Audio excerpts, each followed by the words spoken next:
Père, nous nous réjouissons d'avoir une nouvelle occasion de nous présenter devant ta parole précieuse sainte écrite. Merci car le puissant Saint-Esprit habite en nous. La connaissance révélée nous est accordée ce soir et nous nous réjouissons de l'opportunité qui nous est offerte d'apprendre, de grandir, d'être équipés et de marcher dans la lumière de ta parole. Nous te remercions car l'entrée de ta parole est claire et elle donne de l'intelligence aux simples.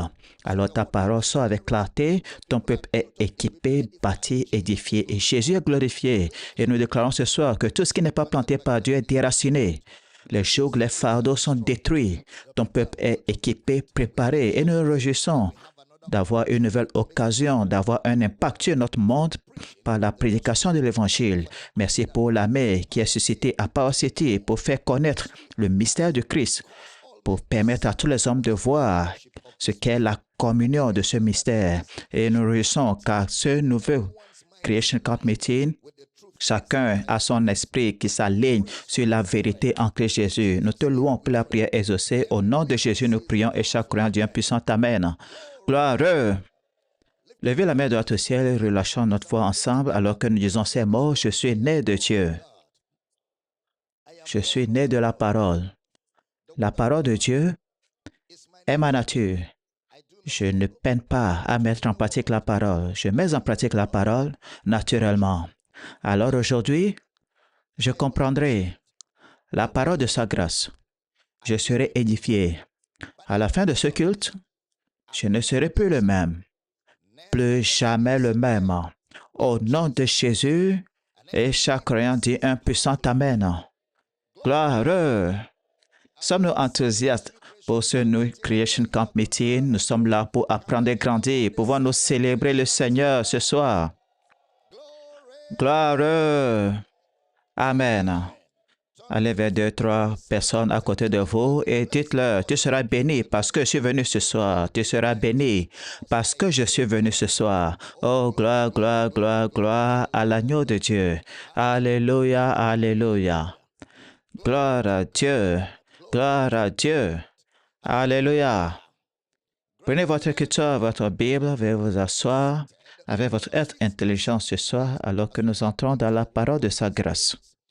Matthieu 28, mais écoutez attentivement avant d'ouvrir nos Bibles. Il s'agit d'une série qui s'étend sur la durée et c'est ainsi que nous enseignons à Power City. Par exemple, Soteria, nous avons enseigné jusqu'à la saison 12 et nous avons la saison 13 qui est en cours de préparation. Ça prend des années, du temps pour établir la doctrine biblique. Il faut du temps, il faut des années pour affermir les gens dans la vérité qui est en Jésus-Christ. Et nous avons beaucoup de séries comme cela qui prennent de nombreuses années. Les réalités en Christ, ça a pris plusieurs années et nous continuons d'enseigner année après année, précepte après précepte, ligne après ligne. Et c'est ainsi que se fonde la doctrine biblique et c'est ainsi que les gens sont enracinés dans la vérité de l'Évangile. Ça ne se précipite pas, on ne dépasse pas cela. Il faut suivre le processus d'apprentissage très studieusement et avec assiduité. Et c'est ça l'Église locale pour vous. L'Église locale, vous savez, c'est ainsi que l'Église locale est censée fonctionner, par l'enseignement de la parole de Dieu. Ne cherchons pas ce qui est en vogue, ce qui est populaire, qu'est-ce que tout le monde enseigne. Non, non, non, non, non. Nous n'écoutons pas ce que les gens disent, non, nous écoutons ce que le Saint-Esprit dit à cette église, cette assemblée locale. Nous sommes très délibérés dans notre enseignement. C'est pourquoi, des fois, nous pouvons enseigner des choses pendant, comme je l'ai dit, 12 ans de Soteria et Soteria 13 est en cours de préparation pour juillet cette année. Et nous sommes délibérés. Ce que nous enseignons n'est pas éphémère. Ce sont des vérités éternelles. Et beaucoup n'apprécient pas de vivre dans ces réalités. Ils sont partout. Vous savez, il y a des églises qui sont des églises qui souffrent de sauts d'humeur. L'humeur qui est bonne pour le moment, on suit cela, on suit l'humeur du moment. Non, ça ne peut pas être une doctrine saine, car la doctrine saine n'a pas de saut d'humeur. La doctrine saine est persévérée. Elle est persévérée. Ce n'est pas pour les bons moments, ce n'est pas pour les mauvais moments, c'est pour tout le temps. Vous avez entendu, la saine doctrine n'est pas pour les bons moments, pour les mauvais moments. Non, c'est pour toujours. Les vérités sont toujours constantes. Les vérités restent toujours les mêmes, quelles que soient les épreuves que traverse une personne. Et je parle de la vie physique. Alors, ce que nous enseignons est éternel. Vous savez, l'Église locale est comme ça. Nous sommes systématiques et nous agissons avec intention, nous sommes délibérés. Et c'est ainsi ce que la Bible nous dit. Matthieu 28, verset 18. Jésus s'approcha et leur parla ainsi. Tout pouvoir m'a été donné dans le ciel et sur la terre. 19. Allez, faites de toutes les nations des disciples, les baptisant au nom du Père, du Fils et du Saint-Esprit. Enseignez-leur à observer tout ce que je vous ai prescrit, et voici, je suis avec vous tous les jours jusqu'à la fin du monde. Amen. C'est ce que nous appelons la Grande Commission. Alors, en examinant dans l'Esprit et par l'Esprit, lorsqu'il dit « Allez » au verset 19, cela montre que l'œuvre de l'Église est une œuvre missionnaire. L'œuvre de l'Église est une œuvre missionnaire. Nous sommes appelés en mission. Nous sommes appelés en mission. Et le croyant a une mission. Maintenant, on ne prie pas pour connaître la volonté de Dieu. Vous ne découvrez votre place que dans la volonté de Dieu. Il ne faut pas prier pour connaître la volonté de Dieu. Il faut juste trouver sa place dans la volonté de Dieu. Car il nous a clairement montré la volonté de Dieu. Allez par tout le monde et faites des disciples de toutes les nations. Ça, c'est la volonté de Dieu claire. Allez par tout le monde et prêchez la bonne nouvelle à toute la création. Telle est la volonté de Dieu. Pourquoi? Dieu veut que tous les hommes soient sauvés. C'est ça la volonté de Dieu. Dieu veut que tous les hommes soient sauvés et qu'ils parviennent à la connaissance de la vérité. Alors, on ne prie pas pour connaître la volonté de Dieu. On trouve sa place dans la volonté de Dieu. La volonté de Dieu pour votre vie est très claire. Alors, dites avec moi très clair. Voici la volonté de Dieu pour ma vie. Dites-le avec conviction, comme si vous saviez de quoi vous parlez. Voici la volonté de Dieu pour ma vie. Dites-le encore. La grande commission. La grande commission. Faire des disciples de toutes les nations est la volonté de Dieu pour ma vie. Et dites avec moi, je prends ma place dans la volonté de Dieu pour ma vie. Telle est la volonté de Dieu, vous voyez. Allez, faites des disciples, le mot mathétio. Allez, faites des hommes, des étudiants, c'est-à-dire former des gens, faire des disciples pour la parole de Dieu. Faire des étudiants pour la parole de Dieu, c'est ce mandat. C'est un mandat donné à tous ceux qui croient en Jésus-Christ. Regardez Marc 16, verset 15. Et il leur dit, allez dans le monde et prêchez l'Évangile à toute la création. Celui qui croira et qui sera baptisé sera sauvé, mais celui qui ne croira pas sera condamné. Et voici les signes qui suivront ceux qui auront cru. En mon nom, ils chasseront les démons, ils parleront de nouvelles langues, ils saisiront des serpents, et s'ils boivent quelque breuvage mortel, cela ne leur fera point de mal. Ils imposeront les mains aux malades et les malades guériront. Et le Seigneur, après leur avoir parlé, fut enlevé au ciel et s'assit à la droite de Dieu. Et ils s'en allèrent, prêchèrent partout. Le Seigneur travaillait avec eux et confirmait la parole par des signes. Quand il a dit, allez partout le monde et prêcher l'Évangile, vous voyez, il y a cet élément surnaturel dans la foi. Une fois que vous naissez de nouveau, il y a un élément surnaturel qui s'y rattache. Ils chasseront les démons. C'est surnaturel. Ceux qui croient chasseront les démons. Ce n'est pas sociologique, ce n'est pas psychologique, c'est spirituel. Regardez Marc 16, verset 19. Marc 16, 19. Le Seigneur, après leur avoir parlé, fut élevé au ciel et s'assit à la droite de Dieu. Verset 20. Et il s'en allait prêcher partout. Le Seigneur agissait avec eux et confirmait la parole par les miracles, les signes qui l'accompagnaient. Amen. Et confirmait la parole par les signes qui l'accompagnaient. Alors, nous avons un mandat surnaturel avec une provision surnaturelle. Un mandat surnaturel avec une provision surnaturelle, les signes et les prodiges. Les signes et les prodiges.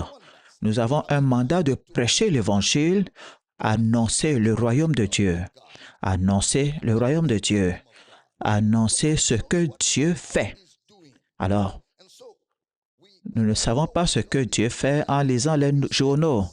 Nous savons ce que Dieu fait en ne regardant qu'à la parole. C'est la parole qui nous révèle ce que Dieu fait. La parole est la conduite de l'Esprit. Par la parole nous fait savoir ce que Dieu fait. Regardez Jean 20, verset 21. Jean 20, 21. Jésus leur dit de nouveau, « La paix soit avec vous. Comme le Père m'a envoyé, moi aussi je vous envoie. » 22. Après ces paroles, il souffla sur eux et leur dit, « Recevez le Saint-Esprit. » 23. Ceux à qui vous pardonnerez les péchés, ils leur seront pardonnés. Et ceux à qui vous les retiendrez, ils leur seront retenus. Alors nous avons pour mission, à l'image de Dieu, de pardonner les péchés par son Esprit. Tout comme Dieu pardonnait les péchés par son Esprit. Regardez Luc 24, verset 25. Luc 24, 25. Jésus leur dit, « Homme sans intelligence et dont le cœur est lent à croire ce qu'ont dit les prophètes. » 26. Ne fallait-il pas que le Christ souffrit ces choses et qu'il entrât dans sa gloire? 27. Et commençant par Moïse et par tous les prophètes, il leur expliqua dans toutes les Écritures ce qui le concernait. Maintenant, nous trouvons Jésus ici, comme l'avons fait dans cette étude au fil des années. Jésus est en train d'interpréter les Écritures. Et la Bible de Jésus, c'est Genèse à Malachie. Comme je l'ai toujours dit, quand on dit Ancien Nouveau Testament, que ce soit juste pour vos propres références, pas pour votre compréhension de la Bible, car la Bible n'est pas divisée en Ancien et Nouveau Testament. Ceux qui ont mis Ancien et Nouveau Testament l'utilisent pour des fins de référence. Ça ne doit pas être votre interprétation, car lorsque vous dites Ancien et Nouveau, ça veut dire que l'Ancien a disparu, le Nouveau est arrivé. Mais ce n'est pas ainsi que cela est écrit. Ce n'est pas du tout comme ça que c'est écrit. Prêtez attention, c'est très important. L'utilisation des chapitres et des versets, je vous l'ai dit au fil des années, cela n'a rien à voir avec l'intention originale des auteurs.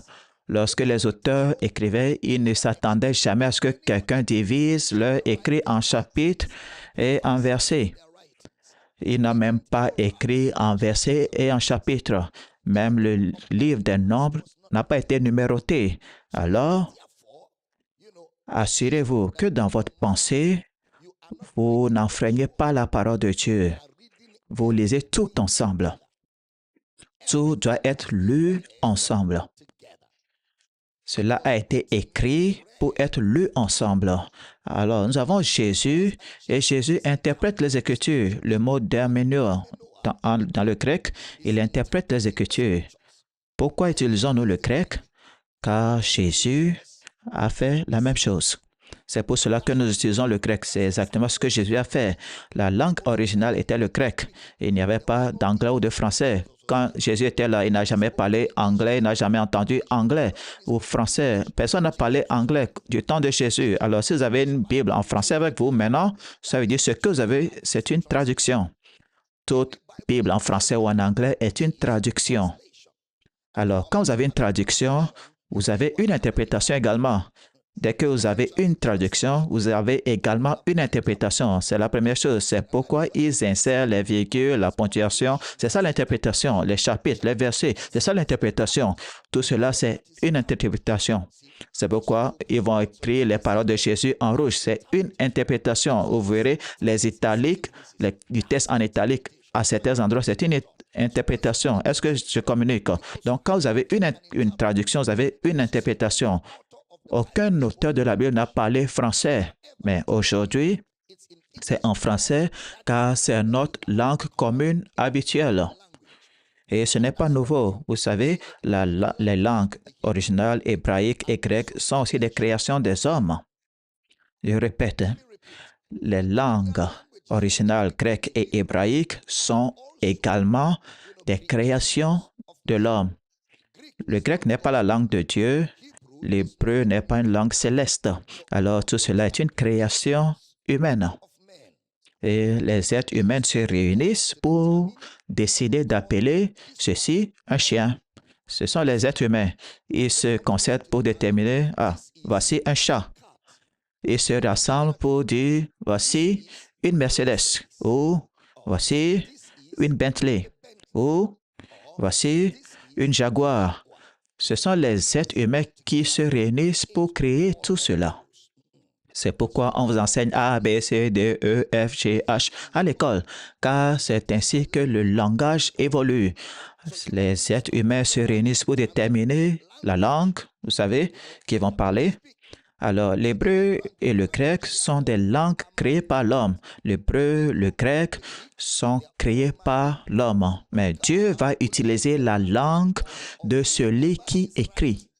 Dieu utilisera la langue de celui qui écrit. Et cela, c'est parce que l'écrivain et le public parlent la même langue. L'auteur et le public parlent la même langue. Mais quand la civilisation humaine évolue, la langue évolue. Même la langue anglaise a différentes versions. Il y a l'anglais nigérian, l'anglais britannique, l'anglais américain. C'est de l'anglais, mais ce n'est pas de l'anglais, même si c'est de l'anglais, d'accord? Il y a l'anglais nigérian, c'est de l'anglais. Mais si vous n'êtes pas nigérian et si on ne vous l'explique pas, vous n'allez pas comprendre. Il y a aussi l'anglais jamaïcain. L'anglais jamaïcain. Quand il parle anglais ici, il vous faut un interprète. Et pourtant, il parle anglais. Il parle anglais. Yeah, man. D'accord? Il parle anglais, les Jamaïcains. Est-ce que je parle? Par exemple, au Nigeria, on appelle toutes les grosses voitures des Jeeps, les 4x4. Mais la Jeep est une marque automobile comme Mercedes, comme Jaguar, Toyota. Mais Jeep est une marque. Mais que ce soit Toyota ou Jaguar, Infiniti ou toutes ces grosses voitures, ces 4x4-là, tous sont des Jeeps. Tu peux apporter moi une Jeep. C'est une Jeep. Mais Jeep, ce n'est pas un nom générique pour les 4x4. C'est aussi une marque. Comme Jaguar est une marque, comme Infiniti est une marque, et tout cela. Ça, c'est l'anglais nigérian. Les Nigérians vous diront, j'arrive maintenant. Ils vont te dire, j'arrive maintenant, non? J'arrive maintenant, non? J'arrive maintenant et j'arrive maintenant, non? Ce n'est pas la même chose. Vous n'avez pas entendu. La différence, c'est la façon dont cela sonne. J'arrive maintenant et j'arrive maintenant, non? On dit s'il te plaît, viens. J'arrive maintenant, non? Mais il s'en va. Alors, en anglais, il s'en va, mais en anglais nigérian, il arrive. Vous ne comprenez pas? En anglais, il s'en va. S'il te plaît, viens, viens, viens, viens, viens. J'arrive, non, mais il s'en va. Ça, c'est l'anglais nigérian. Il faut qu'on vous enseigne cela. Ça doit être traduit. Il faut vivre au Nigeria pour vous familiariser avec l'anglais nigérian. Même au Cameroun, ils ont aussi leur anglais. Même le Ghana a son anglais. Alors, c'est de l'anglais, mais l'anglais, c'est l'anglais, même si l'anglais n'est pas l'anglais, selon le pays où il est parlé. Est-ce que je communique? D'accord? Maintenant, même Jésus a dû utiliser ce qu'on appelle la traduction grecque de l'hébreu. Alors, Jésus a utilisé deux Bibles, Il a utilisé la traduction grecque de la Bible hébraïque appelée la Septante. Alors, si vous avez une Bible avec des références centrales et des notes de page, elle a des notes de page, des références. En anglais, vous verrez LXS, LXS dans la référence centrale ou dans la note de page. Ça renvoie à un livre de l'Ancien Testament. On met LXS. Ça fait référence à la Septante. Septante, ça veut dire 70. C'est-à-dire 70 personnes se sont réunies pour traduire cette Bible. Alors, Jésus a utilisé la Bible hébraïque et la Septante, LXS, la traduction grecque de la Bible hébraïque, et également Jésus a parlé l'araméen. C'est pourquoi à la croix, ils ont mis une inscription là-bas et on a écrit Roi des Juifs en 3 langues, hébreu, grec et latin. Cela vous montre que le public a 3 langues différentes, hébreu, latin, grec. Alors dans Luc 24, 27, où l'Écriture dit, et commençant par Moïse et par tous les prophètes, il leur expliqua vous savez, dans toutes les Écritures, à son audience, les choses qui le concernaient. Jésus est en train de faire une interprétation. Et plus tôt, nous avons dit que l'interprétation impliquera la langue. Nous avons vu Néhémie 8, verset 7 à 8. Nous avons vu qu'Ezra a fait de même. Il a interprété la langue, vous savez, la même chose. Nous nous intéressons aux langues car la Bible entre vos mains n'a pas été écrite en anglais. Elle n'a pas été écrite en grec ou en araméen que Jésus a parlé lors de sa venue. Alors Jésus a dû leur expliquer le langage. Et 2, il a dû leur expliquer le contexte culturel. Il a expliqué le contexte linguistique, le contexte culturel, parce que des gens avaient 3 significations différentes aux mêmes événements selon les cultures. Et numéro 3, le contexte historique. Il y a le contexte linguistique, le contexte culturel, le contexte historique. Maintenant, nous développons ce que nous avons appelé la méthode codifiée d'interprétation biblique. Et nous avons dit que les interprétations ou les interprètes des Écritures qui sont des auteurs postérieurs ou plutôt des références postérieures aux Écritures où l'on trouve les prophètes vont faire référence à la loi. Donc, les prophètes, là-bas, font référence à la loi. Et Moïse, dans Deutéronome, fait référence à Exode et Genèse. Moïse, dans Deutéronome, fait référence à Exode et Genèse. Le psalmiste fera référence à la loi. Le psalmiste fera référence à la loi. Les prophètes feront référence au psaume. Les prophètes feront référence au psaume. Maintenant, en utilisant ces références, ils ne citent généralement pas les histoires. Généralement, ils ne citent pas les histoires. Juste pour aider ceux qui prennent des notes, je vais vous aider. Lorsque vous trouvez les prophètes dans les Écritures, les prophètes, ça fait référence à la loi. Moïse, dans Deutéronome, fait référence à Exode et à Genèse. Le psalmiste, ça fait référence à la loi. Et les prophètes feront référence au psaume. Alors, en utilisant ces références, il ne va généralement pas citer les histoires, il ne va pas citer tout le texte. Non, il ne va pas non plus citer le livre entier. Ils vont utiliser ce que nous avons appelé plutôt une abréviation intellectuelle, c'est-à-dire abréger beaucoup de mots en quelques mots. Réduire un grand nombre de mots à quelques mots ou à quelques lettres. L'abréviation intellectuelle consiste à résumer un livre entier comme 50 chapitres à 3-4 phrases.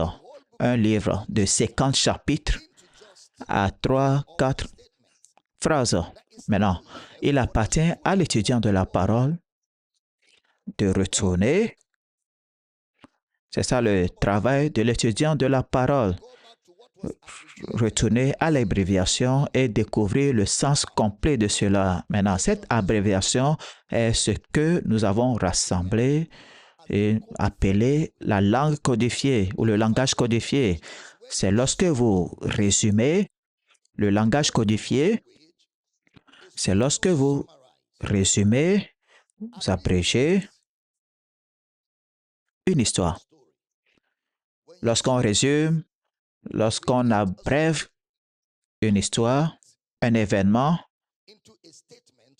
en une phrase ou en une affirmation. Le langage codifié consiste à résumer, à abréger une histoire, un événement en une phrase ou en une déclaration. Alors, cette phrase ou cette déclaration unique portera, cette phrase, cette déclaration singulière portera ou véhiculera une signification culturelle, une signification historique, une signification culturelle, historique, une signification chronologique, avec des récits et des personnalités. Une signification chronologique avec des récits et des personnalités. Par exemple, si vous dites ou lisez quelque chose dans la Bible comme les eaux de Noé, c'est comme les eaux de Noé pour moi, d'accord? Lorsque vous voyez une telle parole, c'est Genèse 5, 6, 7, 8, 9 en une seule phrase. C'est comme les eaux de Noé. Dès que vous voyez cela quelque part dans les Écritures, en dehors de Genèse, l'auteur veut que vous retournez à Genèse et que vous lisez tout cela pour comprendre ce qu'il va dire prochainement. C'est comme les eaux de Noé. Lorsque vous lisez quelque chose comme les bénédictions d'Abraham, c'est toute une histoire. La bénédiction d'Abraham, c'est toute une histoire. Quand vous voyez quelque chose comme l'héritage. Aujourd'hui, quand on dit héritage, ce que les gens ont à penser, c'est s'approprier les biens des gens. Mais ce n'est pas ça, le mot kléronomos. Kléronomos. K-L-E-R-O-N-O-M-O-U-S. Kléronomos. D'accord? En grec, le mot kléronomos qui est héritage, ce n'est pas revendiquer des propriétés et autres, non. Par exemple, quand vous dites le Fils de Dieu, ce que vous avez en tête, c'est un enfant mâle, le Fils de Dieu, un garçon. Mais ça, ce n'est pas le sens. Cela veut dire que de telles paroles véhiculent des récits, des histoires, des personnalités. De telles déclarations véhiculent des récits, des histoires, des personnalités. Alors, dans notre interprétation, nous avons le langage codifié, une abréviation intellectuelle des événements, des récits scripturaires. Le langage codifié, c'est une abréviation intellectuelle des événements et des récits scripturaires. Notez, si les interprètes ou les auteurs ultérieurs doivent utiliser l'intégralité des récits, votre Bible sera XXXXXXLLLL. Elle sera tellement grande que vous aurez besoin des gens de l'accueil pour porter votre Bible et vous suivre. Vous seul, vous ne pouvez pas la porter. Alors, ils ont dû raccourcir ce à quoi ils faisaient référence, ce qui veut dire que c'est comme un lien pour vous. Vous connaissez un lien? Quand on vous envoie un lien, très court, mais quand vous cliquez là-dessus, ça vous amène à une histoire tout entière, à une vidéo complète qui peut durer 2 heures. Mais un petit lien comme ça, vous cliquez là-dessus, ça va vous amener à un livre entier de 500 pages. Mais ce que vous avez, c'est un lien. D'accord? Alors, voyez le Nouveau Testament comme un ensemble de liens. Voyez le Nouveau Testament comme des liens. Maintenant, il vous faut ouvrir le lien, n'est-ce pas? D'accord. Imaginez, si ce que vous avez fait, c'est juste citer le lien. Vous vous mettez à citer le lien. Vous ne saurez jamais ce que vous citez et personne ne saura ce que vous citez. Parce que ce que vous faites, c'est juste déposer des liens un peu partout. Et personne n'a été en mesure d'ouvrir le lien pour voir le contenu des liens. Alors, le Nouveau Testament, voyez cela comme des liens.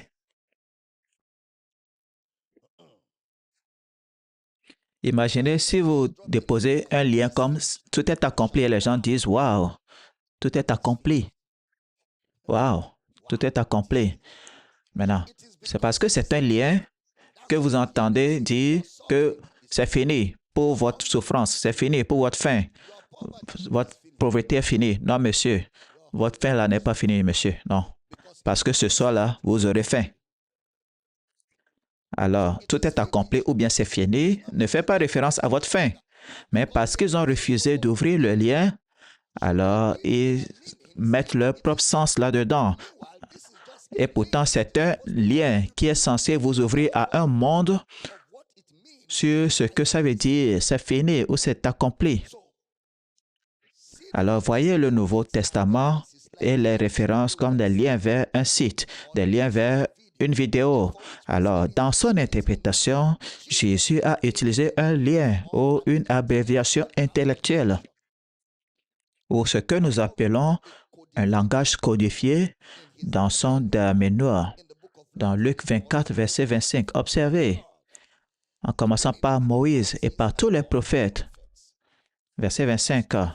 Puis il a dit, homme sans intelligence, dont le cœur est lent à croire ce qu'ont dit les prophètes. Si votre Bible m'appartenait, j'allais souligner ce qu'ont dit les prophètes. Les prophètes ont dit, verset 27, et commençant par Moïse et par tous les prophètes, souligner les prophètes encore, il leur expliqua dans toutes les Écritures ce qui le concernait. Maintenant, le verset 44. Ce sont là les paroles que je vous disais lorsque j'étais encore avec vous. Il fallait que s'accomplisse ce qui est écrit dans la loi de Moïse et dans les prophètes. Soulignez le mot prophète encore une fois. Alors, ça veut dire que le contexte de la lecture de l'Ancien Testament et au moment où cela se situe dans l'Ancien Testament, ce sera de même dans les 4 évangiles et ce sera de même dans les épîtres. Ce sera de la même façon le contexte de la lecture de l'Ancien Testament. Quand c'est comme ça dans l'Ancien Testament, ce sera ainsi dans les 4 évangiles et il en sera de même dans les épîtres. Un contexte ou un contexte majeur. Regardez cela, c'est très important. La Bible n'a pas un seul contexte. Parce que ce que nous appelons le contexte, c'est le contexte immédiat, qui est les paroles immédiates, mais ce n'est pas vraiment le contexte. L'Ancien Testament est un contexte pour le Nouveau Testament, par exemple. L'Ancien Testament constitue le contexte du Nouveau Testament, par exemple. Les psaumes, les écrits et la loi constituent le contexte des prophètes. Les psaumes, la Torah, la loi constituent le contexte des prophètes. Le contexte des Exode et de Deutéronome, c'est Genèse. Le contexte des Exode et de Deutéronome, c'est la Genèse. Et le contexte de la Genèse, c'est d'Exode à Deutéronome. Le contexte de Genèse, c'est d'Exode à Deutéronome. Pourquoi? Parce qu'ils sont écrits ensemble pour le même but. Ils sont écrits ensemble pour le même but. C'est ça le contexte.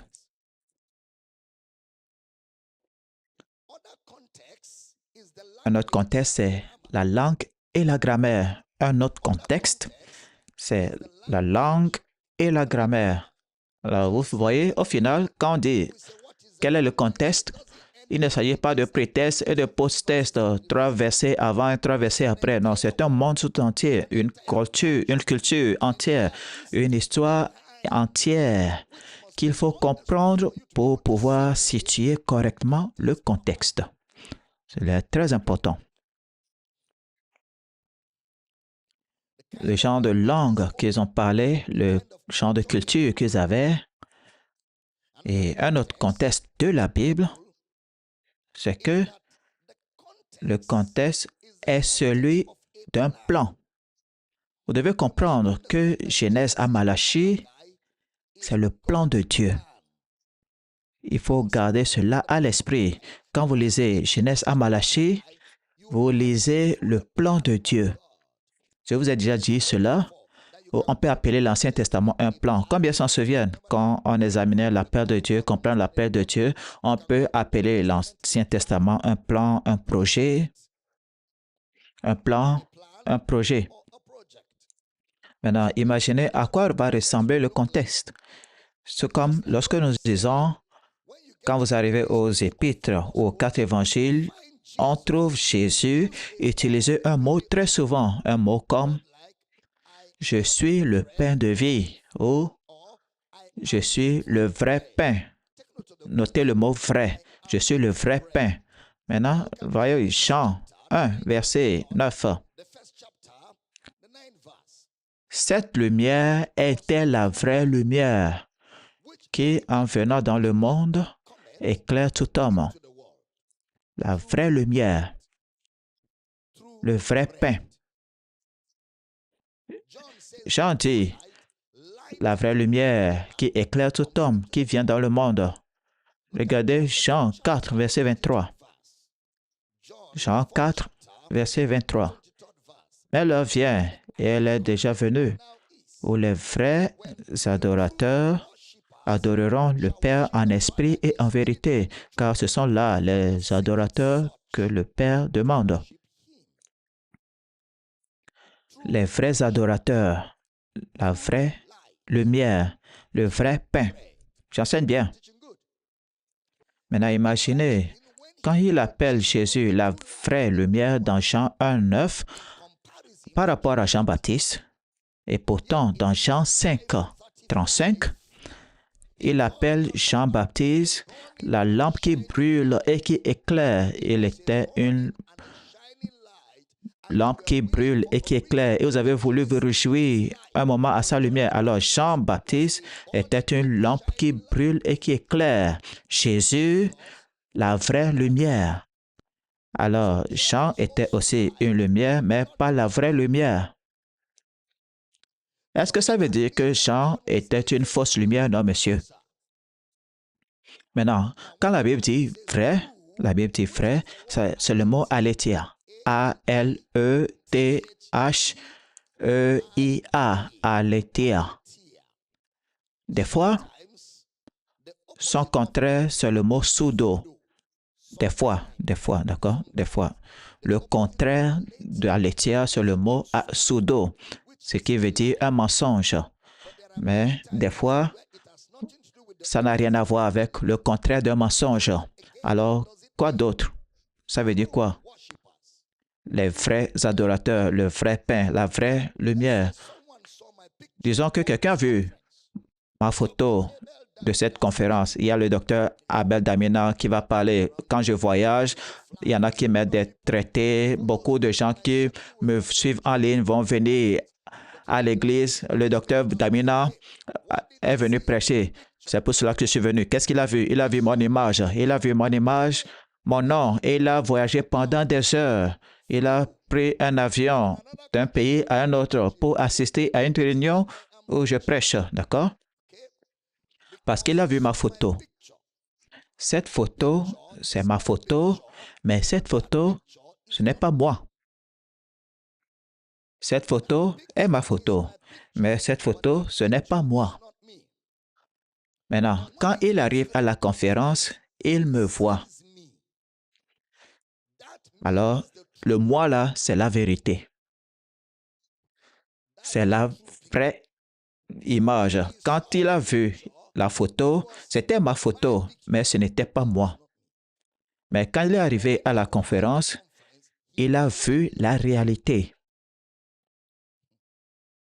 Alors, ce qu'il a vu au début, ce n'était pas un mensonge, mais c'était une image. Ce n'était pas un mensonge, c'était ma photo. Alors, la photo reflète la réalité. La photo pointe vers la réalité. Alors, l'Ancien Testament peut être appelé image. L'Ancien Testament peut être appelé image, les images. C'est un contexte. Un contexte, c'est le voir comme un plan. Et maintenant, ce qui se passe dans le Nouveau Testament, comme nous l'appelons, c'est la réalité. C'est pourquoi l'Esprit est appelé l'Esprit de vérité ou l'Esprit de la réalité. La réalité de la promesse. La réalité des prophéties se trouve désormais dans la présence de l'Esprit en nous. Toute la prophétie, les promesses de l'Ancien Testament, tout ce que Dieu a jamais planifié, ce qu'il a promis, ce qu'il a proposé, tout cela, plus l'incarnation qui faisait partie de la prophétie, plus l'humanité de Dieu, plus la crucifixion, plus la mort qui était dans la prophétie. Mon Dieu, pourquoi m'as-tu abandonné? Tout cela, plus l'enterrement, l'ensevelissement, la résurrection, tout cela est désormais accompli. C'est ce que nous appelons la présence de l'Esprit en nous. Alors, quand Dieu vous a donné son Esprit, il vous a donné toutes les prophéties, toutes les promesses de Genèse, toutes les victoires de sa résurrection, toutes les conquêtes, tous les triomphes de Jésus, toute sa résurrection, toute son ascension, toute sa glorification en tant que souverain sacrificateur de l'Église, tout cela mis ensemble a été déposé en vous comme l'Esprit. Alors, quand Dieu vous a donné l'Esprit, il vous a donné tout ce qu'il a promis pour l'éternité, du passé au futur. C'est pourquoi l'écrivain dit, tu nous as donné ton esprit, ton œuvre sur terre est accomplie. Dès que l'Esprit de Dieu vient en vous, tout ce que Dieu a planifié, proposé, voulu, organisé, acquis, obtenu, ce dont il a pris livraison, tout cela est venu entrer en vous. Gloire à Dieu. C'est là où il faut crier. Vous avez raté cela. Gloire à Dieu. Que quelqu'un crie, cher, l'Esprit qui habite en moi, le don inestimable de Dieu. L'Esprit qui habite en moi. Alors, quand Jésus a dit, je suis le chemin, la vérité, cela veut dire, je suis toutes les promesses, les prophéties accomplies. Toutes les prophéties, toutes les promesses sont accomplies désormais par moi. Alors, le contexte de la Bible est aussi vu comme un projet. Maintenant, ce sur quoi nous nous concentrons, c'est le contexte des prophètes. Les prophètes, prophètes, prophètes. 3 fois. Question. Qui sont les prophètes? Nous avons dit un prophète est un agent d'un être divin. Un agent d'un être divin ou d'un monde divin qui interprète. Il interprète un être divin, il interprète des paroles, il interprète des récits pour le monde. Je répète, un prophète est un agent d'un être divin ou d'un monde divin qui interprète un être divin, il interprète des paroles, il interprète des récits au monde, il transmet des récits au monde. Maintenant, pour que Jésus mette l'accent sur les prophètes, cela veut dire qu'un contexte majeur de la Bible, c'est le contexte surnaturel. C'est pourquoi Jésus a mis l'accent sur le mot prophète, prophète, prophète. Il expliquait que le contexte, un contexte majeur de la Bible, c'est le contexte surnaturel. Ça veut dire que je dois lire la Bible, même en langue humaine, avec une culture humaine, comme un livre écrit dans un contexte surnaturel. Je répète, je dois lire la Bible chaque fois que je porte la Bible. Je dois la lire même en langue humaine, avec une culture humaine, comme un livre écrit avec un contexte surnaturel. Ce n'est pas un livre de biologie, de psychologie, ou de commerce, ou de zoologie, ou de relations internationales. Ce n'est pas un livre de sciences ou de mathématiques. C'est un livre dont le contexte est surnaturel. La Bible est un livre dont le contexte est surnaturel. Observez la déclaration d'ouverture de la Bible. Genèse 1:1. Est-ce que vous êtes là? Genèse 1:1. Au commencement, Dieu créa les cieux et la terre.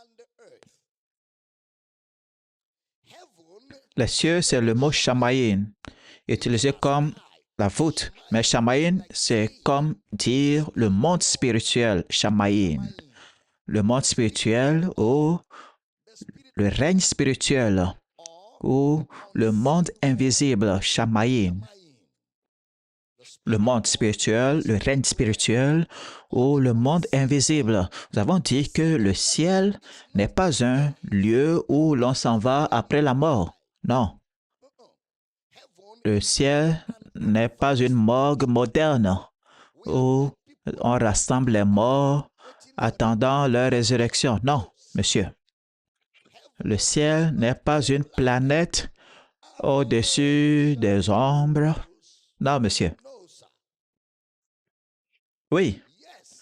Lorsque les croyants meurent, nous les retrouvons au ciel.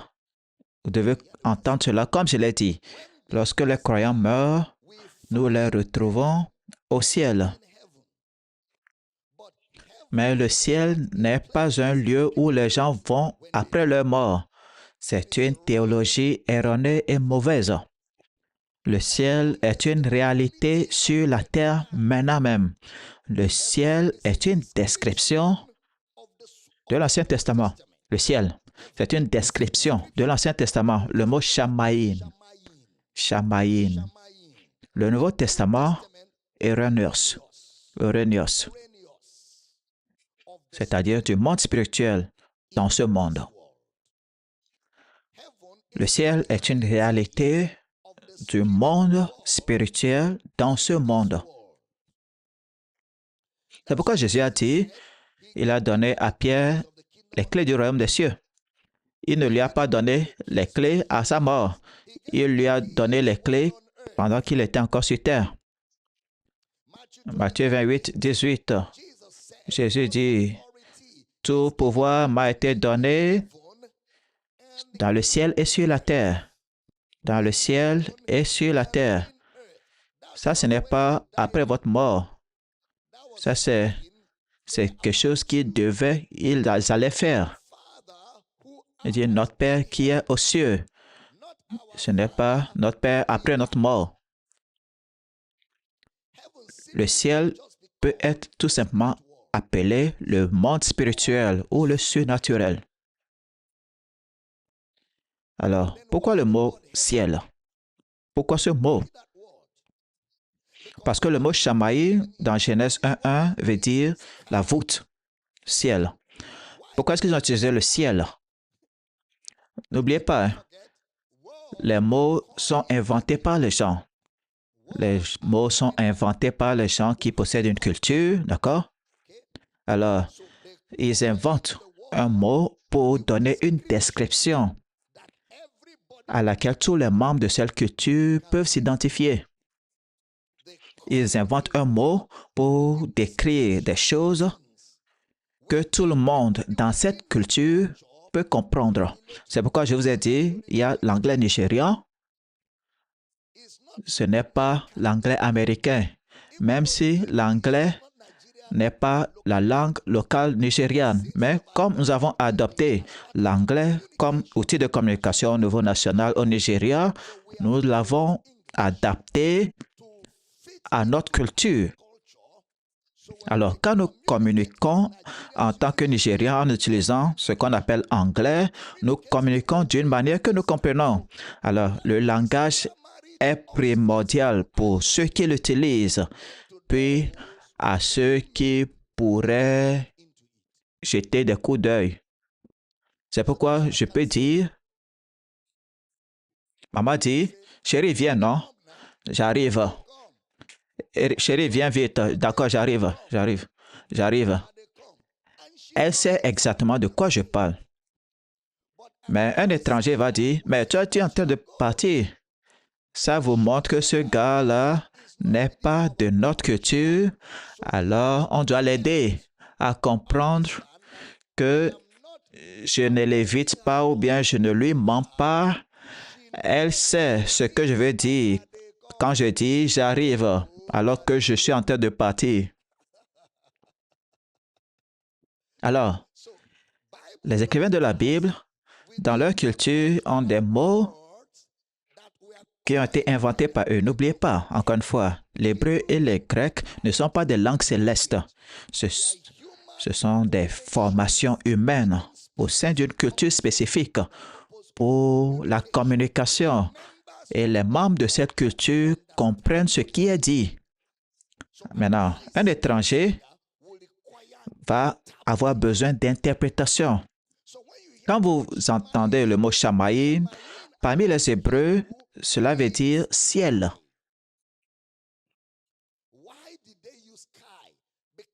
Pourquoi est-ce qu'ils ont utilisé ciel? Parce que c'est cru. En ce temps-là, ce n'est pas maintenant.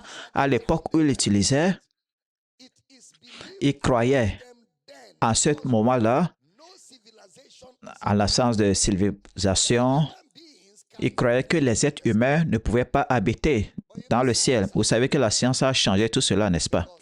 Parce que je peux passer 2 jours dans un avion en plein ciel. Oui. Et j'y suis. Quand on vole, on est dans le ciel. Mais à l'époque, il n'y avait pas d'avion. Alors, dans leur monde, ils croyaient que personne ne pouvait être dans le ciel. Donc, ils ont utilisé le mot ciel, car ils croient que seuls les êtres surnaturels sont capables de vivre dans des zones situées au-dessus de la terre. Ils ont donc utilisé le ciel pour représenter le surnaturel. J'enseigne bien? Maintenant, remarquez, chaque fois qu'ils parlent, ils utilisent « j'appelle le ciel et la terre à témoigner contre toi ». C'est-à-dire, le ciel et la terre sont à la merci de l'homme naturel. J'appelle le ciel et la terre ce jour à témoigner. Donc, c'est-à-dire, j'appelle le monde invisible à témoigner. Et quand il dit cela, il parle des êtres surnaturels, des êtres spirituels qui sont sur la terre. Donc, ce n'est pas théologiquement vrai de dire nous allons au ciel. Le ciel, enfin, ça c'est une arnaque, c'est une fraude. Ce n'est pas du tout la Bible. C'est une arme de manipulation utilisée par les légalistes pour contrôler leurs partisans crédules et les contraindre à la loyauté.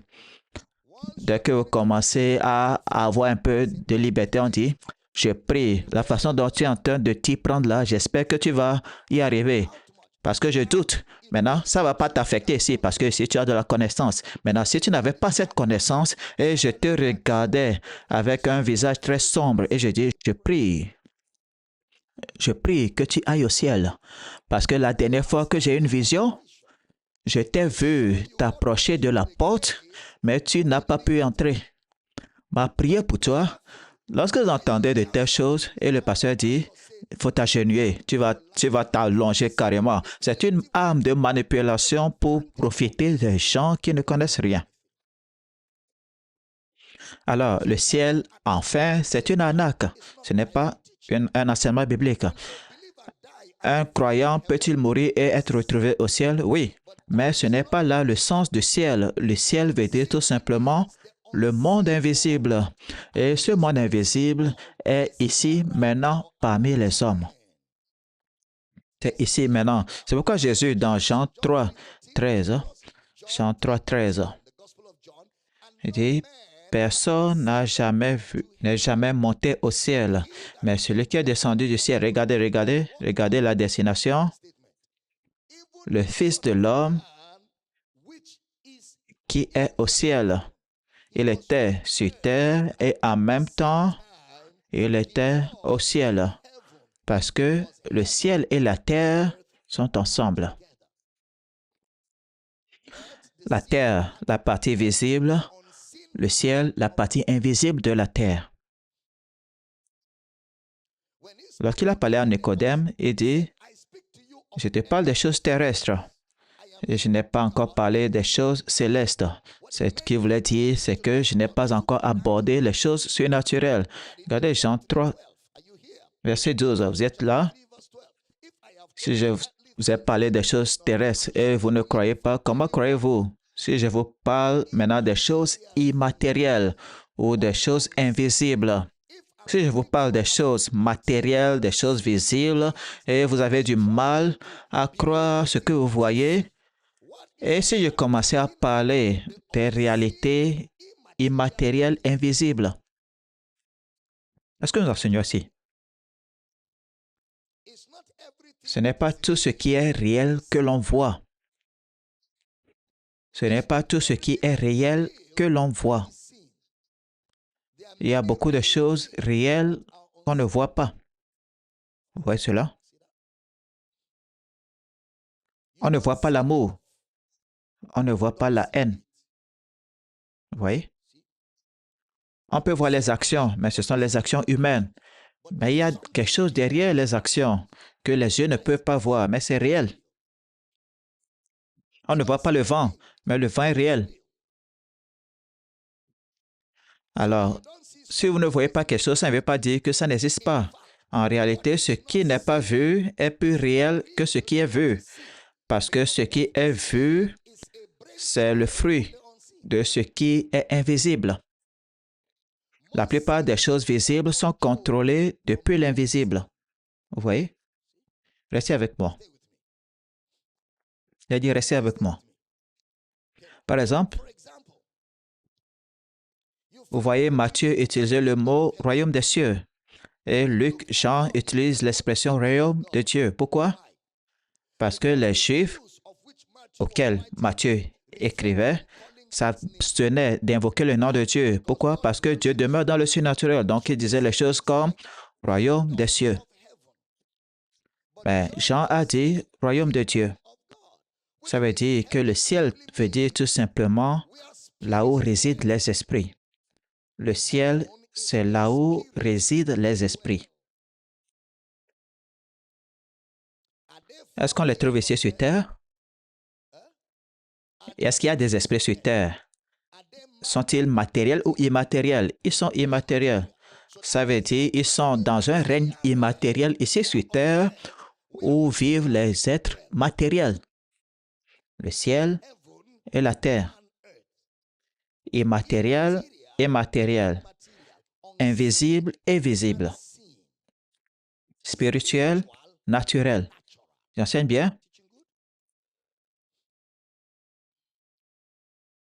Alors, ces esprits immatériels habitent-ils parmi les hommes? Oui. Alors, c'est là où se trouve le ciel.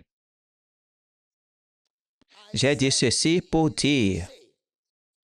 Alors, quand Jésus a interprété les Écritures, il a dit, L'homme dans le cœur est ce dans le cœur est lent à croire ce qu'ont dit les prophètes. Alors les prophètes sont des messagers terrestres des choses célestes.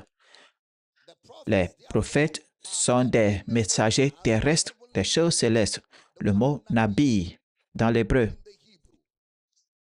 un porte-parole du surnaturel. Un porte-parole du surnaturel.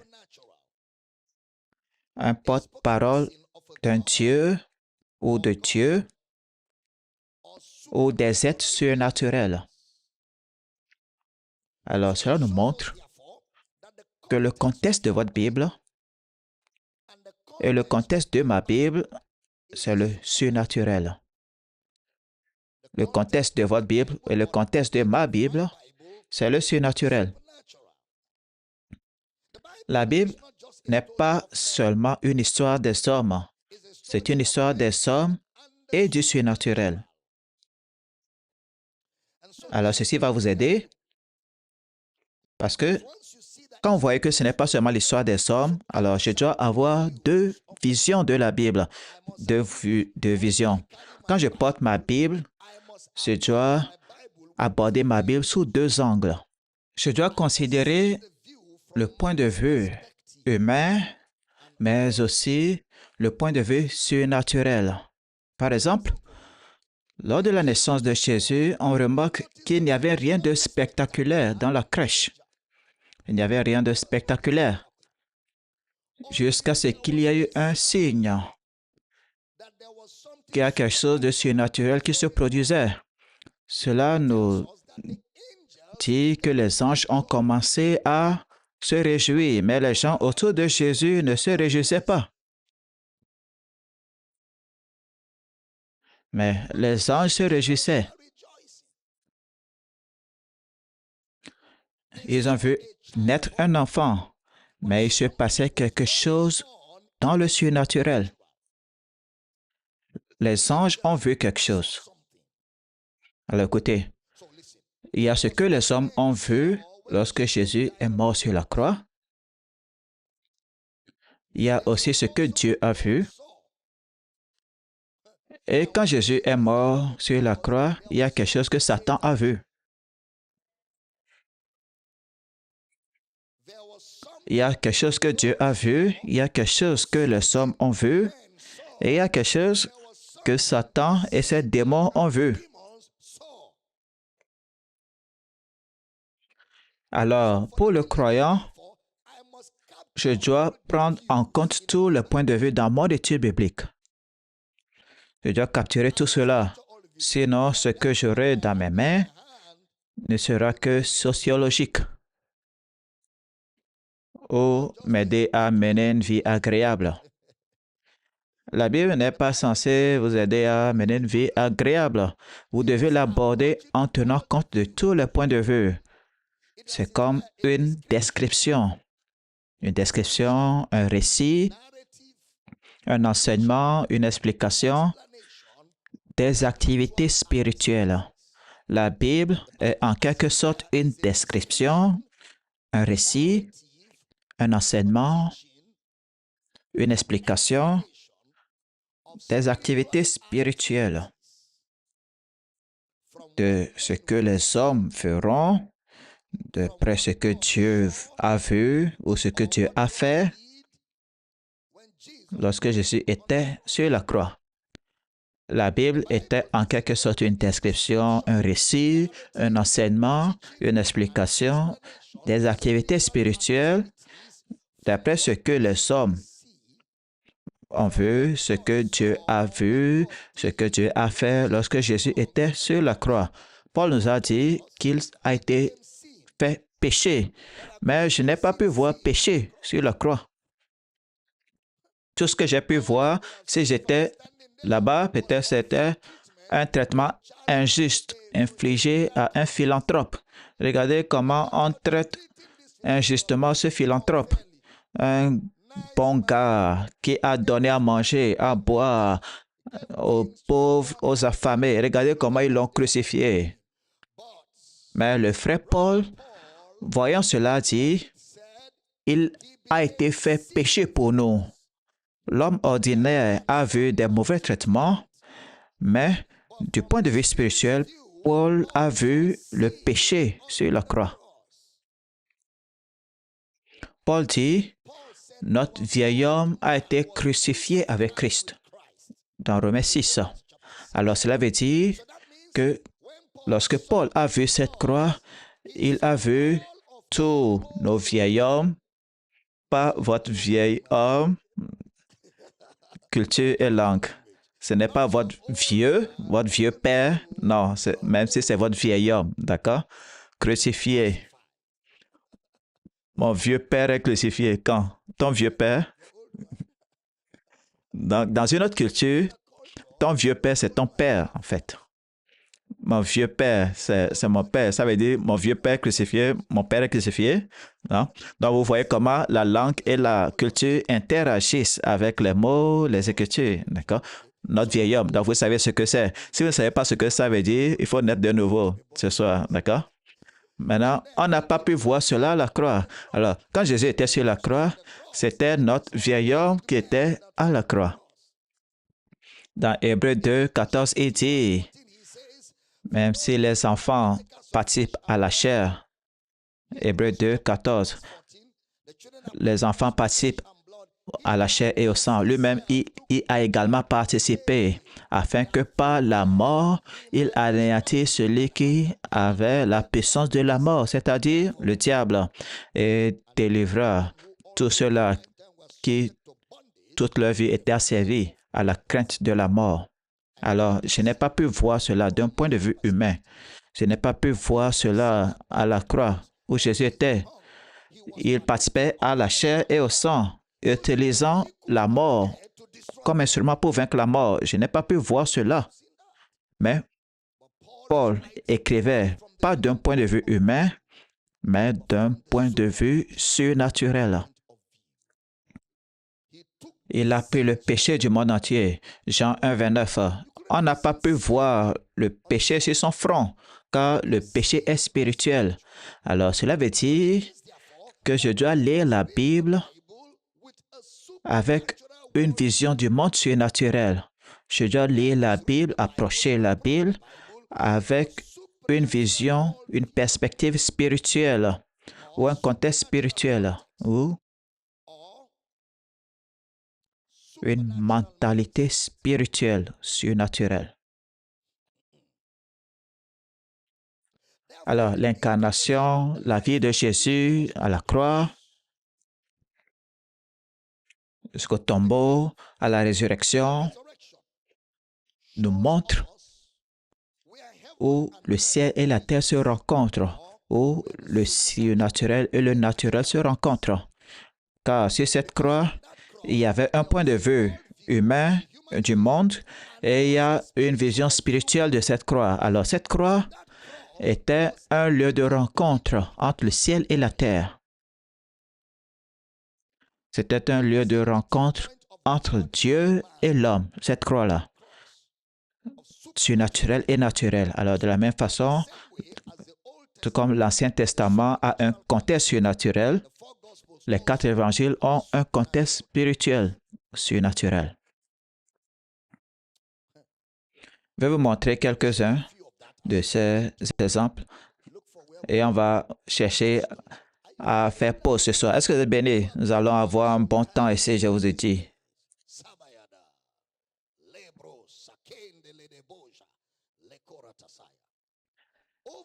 Maintenant, la théologie veut dire la connaissance de Dieu.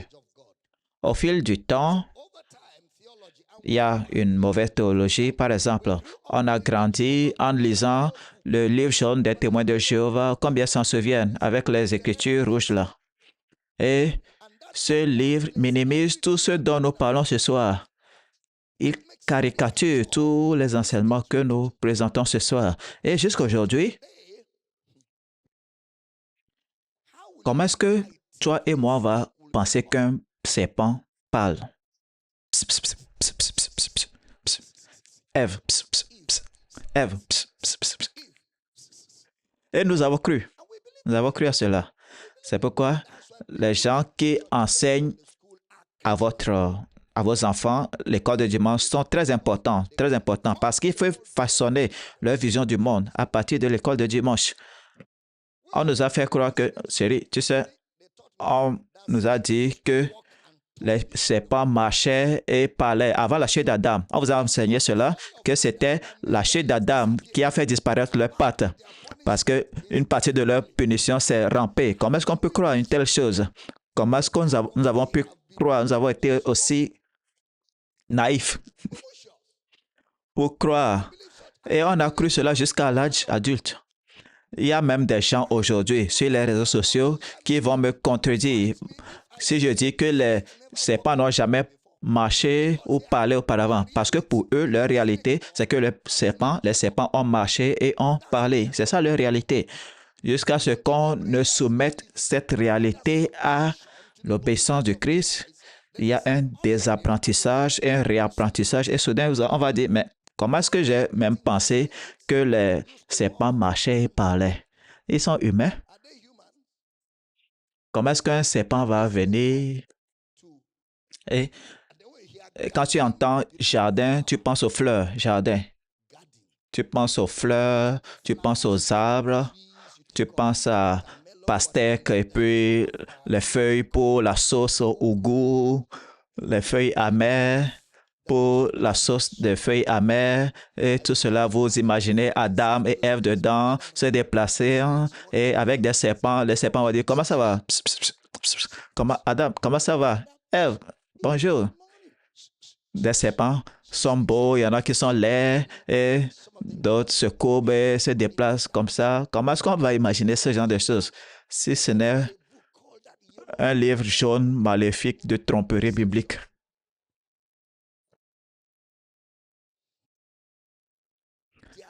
Jamais dans l'histoire, les hommes et les serpents n'ont dialogué. Ça ne s'est jamais produit. Et les gens du monde biblique n'étaient pas assez stupides pour croire que les serpents parlaient. Ils ne l'étaient pas. Lorsqu'ils lisaient, ils savaient ce qui était communiqué parce que la communication leur était destinée. Alors, c'est une façon de parler. Voyons, Genèse 3, verset 1.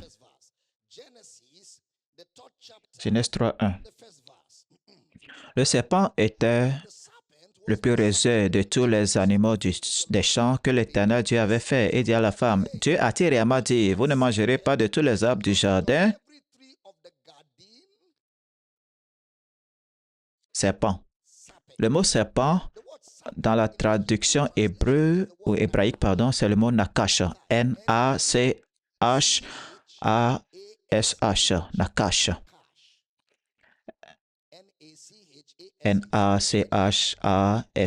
C'est un nom. Et d'habitude, on associe les noms au verbe. Le verbe de ce mot, nakash, c'est divination. Divination veut dire donner des signes et une interprétation des phénomènes surnaturels. C'est ça la divination. Donner des signes et une interprétation des choses, des événements surnaturels. Alors, qu'est-ce qui s'est passé dans le jardin d'Éden? Le jardin d'Éden lui-même, c'est la présence de Dieu. Quand vous entendez jardin d'Éden, ne pensez pas aux fleurs ou aux feuilles amères ou aux feuilles d'eau. Non, pensez à la présence de Dieu. C'est ça, Éden. Éden veut dire présence. Le jardin d'Éden. Le jardin d'Éden était une activité spirituelle. Une activité spirituelle. Mais les paroles qui ont été prononcées étaient destinées à exprimer une activité spirituelle en utilisant des paroles naturelles.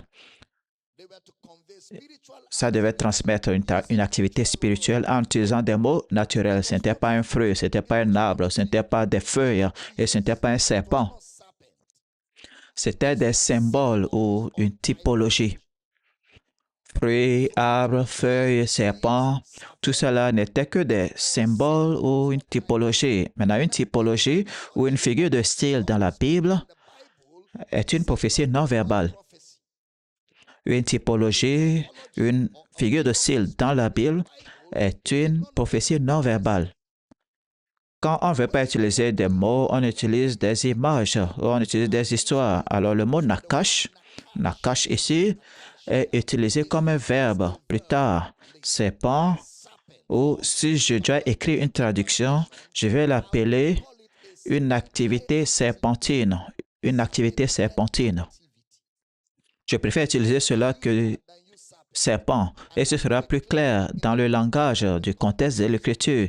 C'est une activité serpentine. Genèse 44, verset 5, regardez là où ce mot est utilisé, nakash. N'est-ce pas la coupe où boit mon maître et avec laquelle il a coutume de consulter les présages? Consulter les présages, c'est ça, nakash. Vous avez agi très mal en agissant ainsi. Consultez. Regardez le verset 15 du même chapitre. Genèse 44, 15. Joseph leur dit, « Pourquoi avez-vous agi de la sorte? Ne savez-vous pas qu'un homme comme moi pratique la divination? » La divination, nakash. Donc, deviner, c'est le mot serpentin.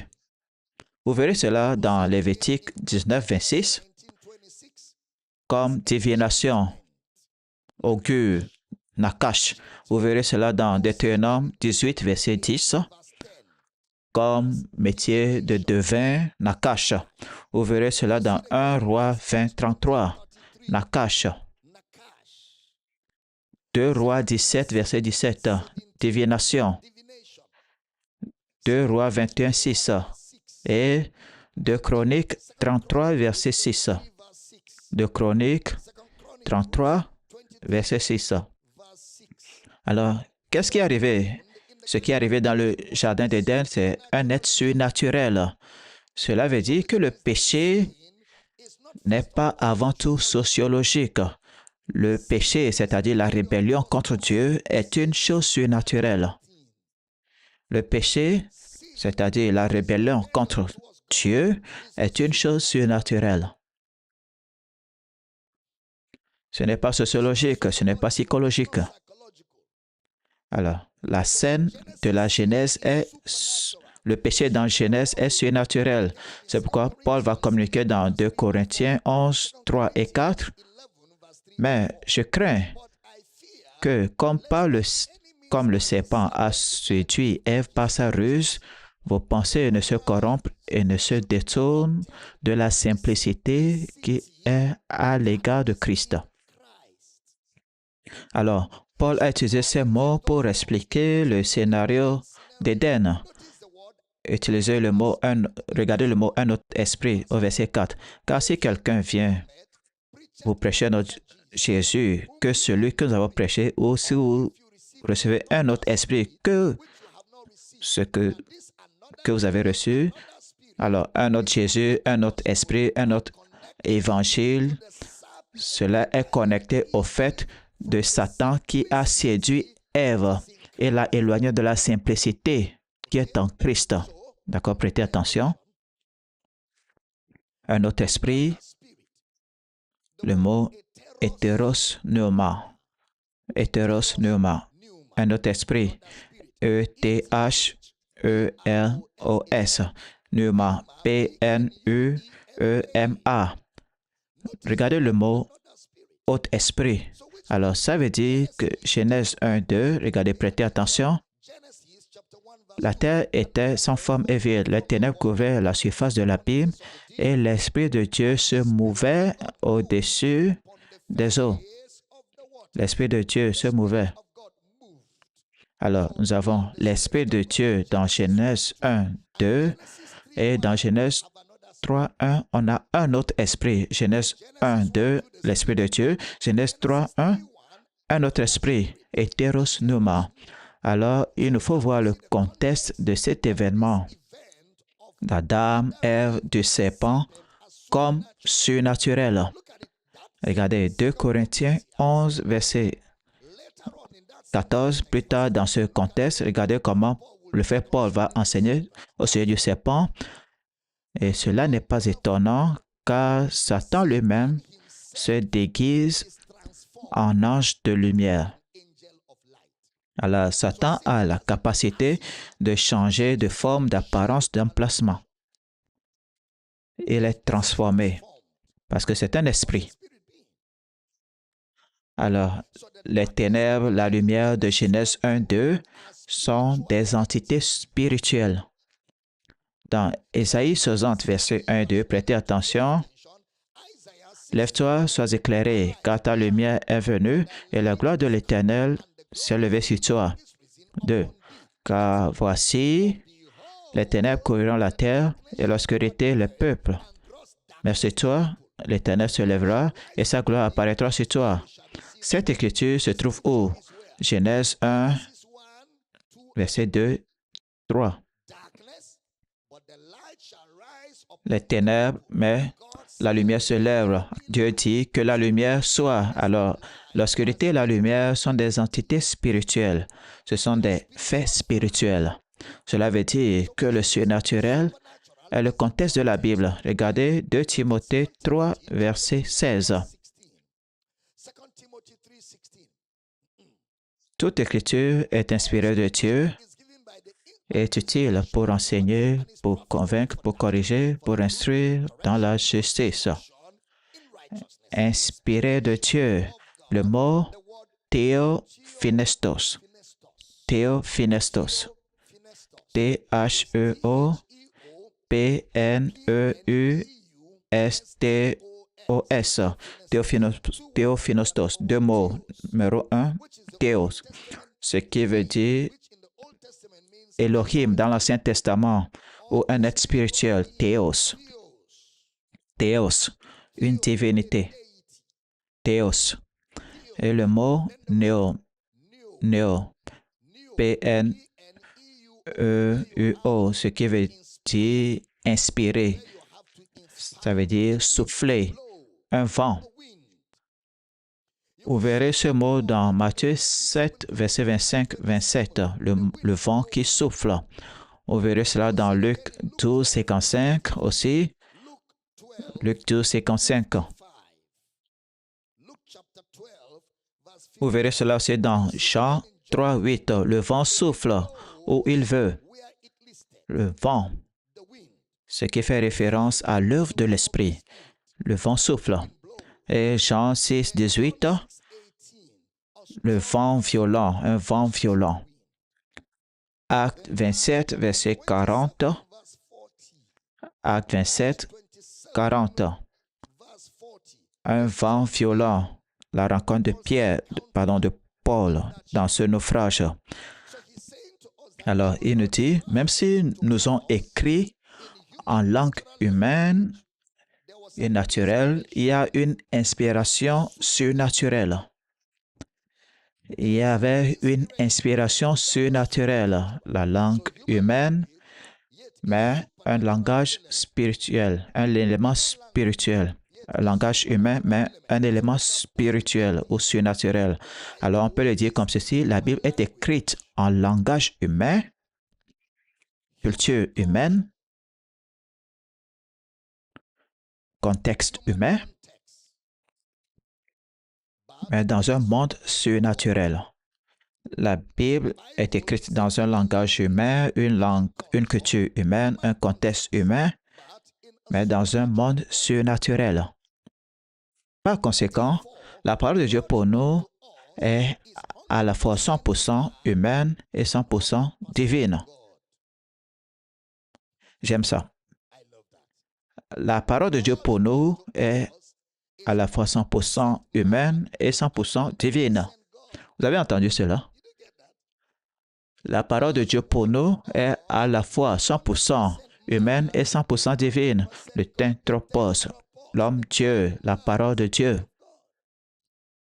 Jésus, la parole, 100% homme comme n'étant pas Dieu et 100% Dieu comme n'étant pas homme.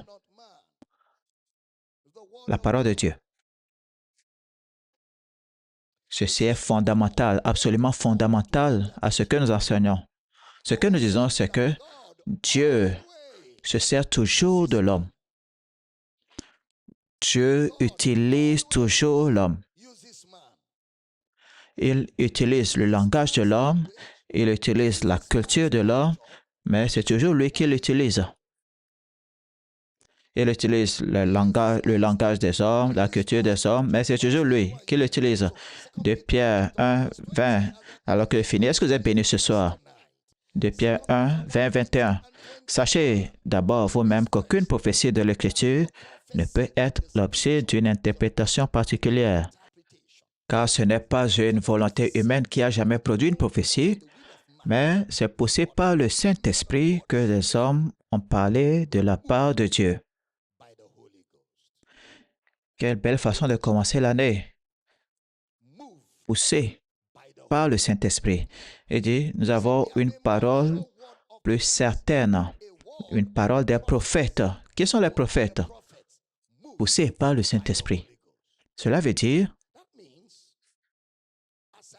alors que je lis la Bible en langage humain et en interaction avec la culture humaine, que j'ai une vision surnaturelle de la Bible. J'ai une vision surnaturelle de la Bible. Alors que je lis la Bible en langage humain, en interagissant avec la culture humaine, j'ai une vision surnaturelle de la Bible. Alors, la Bible devient pour moi un livre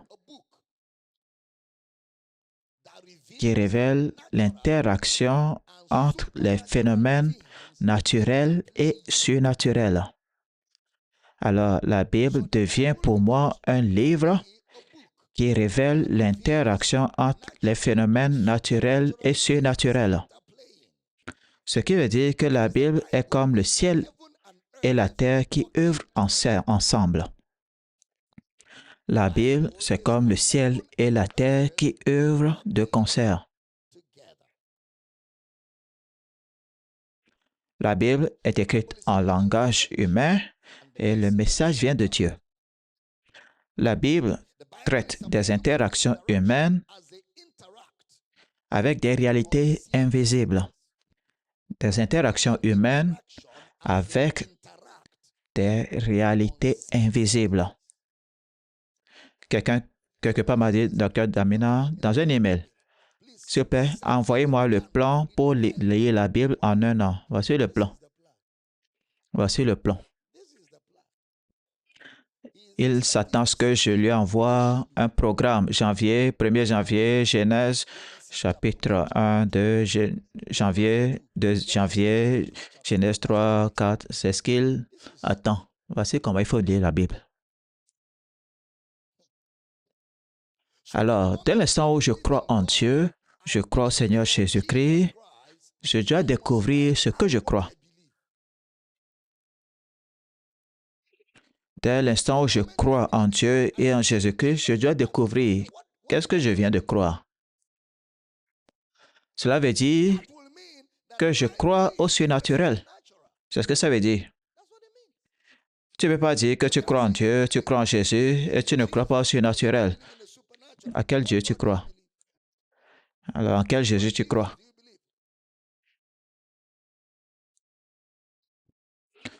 Je crois au monde surnaturel, du monde invisible. Alors, par la parole de Dieu, je dois pouvoir m'appuyer sur cela pour interagir avec les choses immatérielles. Je dois pouvoir interagir avec le monde invisible. Je dois pouvoir interagir avec des réalités invisibles. Je dois pouvoir interagir avec les choses invisibles. Car la foi en Christ, la foi en Dieu, c'est la foi en l'invisible.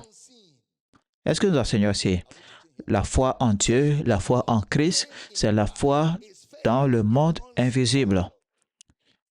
Parce que vos dieux physiques n'ont pas vu Dieu. Aucun de nous ici. Nos yeux physiques n'ont jamais vu Dieu. Mais nous croyons. Nous croyons au surnaturel. La foi en Dieu, la foi en Jésus, c'est la foi dans le surnaturel. Et je ne sais pas comment quelqu'un va dire j'ai la foi dans le surnaturel et ensuite dire je ne vais pas parler en langue. Je ne vais pas parler en langue. Comment? Comment? Tu crois à quoi alors? Ah, il dit non, non, je dois être sûr physiquement. Non, tu ne peux pas être sûr. C'est pour cela que c'est appelé invisible. Tu ne peux être sûr que par la parole de Dieu, car la parole de Dieu est 100% homme ou humaine et 100% divine. Alors, s'il me faut m'aventurer dans le monde surnaturel, je vais le faire sur la plateforme de la parole de Dieu. Alors, la parole de Dieu, appliquée dans ma vie, me rend surnaturel. Je ne suis pas un homme naturel tout simplement. Non, je suis naturel, je suis né de l'esprit, je vis dans l'esprit, je marche dans l'esprit. Même si je suis sur terre en esprit en même temps, vivant le meilleur des deux mondes. Alors, l'imposition des mains n'est pas une cérémonie, mais une pratique surnaturelle. Finalement, on va finir par le découvrir. Dis avec moi, je suis surnaturel. Je suis né de l'esprit. Dis, j'ai la vie de Dieu. Dis, je vis le meilleur des deux mondes. Je vis le meilleur naturel. Je vis le meilleur du spirituel. Je suis spirituel de nature et je suis de nature spirituelle. Gloire à Dieu. Mettez aussi vos pieds, quel que ce soit. Dis à ton voisin, le naturel et le surnaturel, pour moi, sont des réalités. Mais le spirituel est plus réel que le naturel. Dis-le encore, le spirituel est plus réel que le naturel. Encore une fois, le spirituel est plus réel que le naturel. Je vis dans les deux mondes, mais je perds le naturel à partir du spirituel. Je ne fonctionne pas le spirituel à partir du naturel. Non, j'applique le spirituel au naturel. Le naturel ne décide pas pour moi. Pour moi, c'est le spirituel qui décide. Alors, je gouverne ce monde à partir d'une vision spirituelle. Les choses que je vois ne constituent pas une véritable définition des choses. Je vois au-delà des apparences.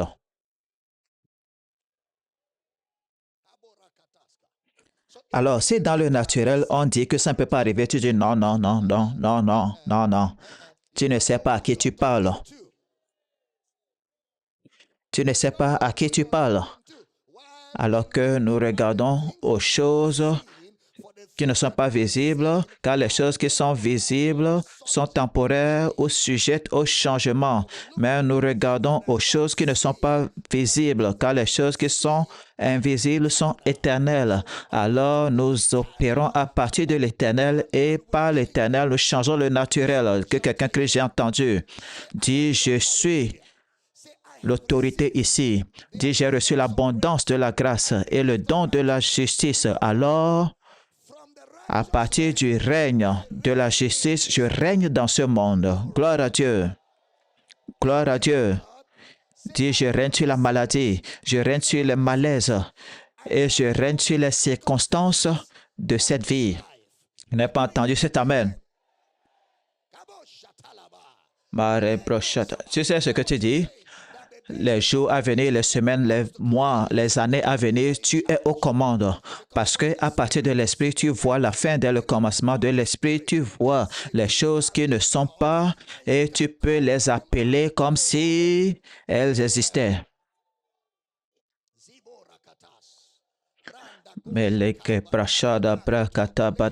Tiens quelqu'un par la main et prions les uns pour les autres. Prions dans le Saint-Esprit les uns pour les autres. Les baquets patas da balegete de hege branda da soke da baragata shaka praga legeten de yaba. Mambro te sheke praga la haka praga legeten de yaba lagete zona brada de yaba. Ele bagada gada yamazaka praga legete shega brahanda zaka legaten de yamanda gada. Ele bahaga braga la shara braga legeten de yamazuza da daya. Prie pour ton voisin. Il fonctionne dans son lieu d'autorité. Il règne dans le surnaturel, dans la vie de Dieu.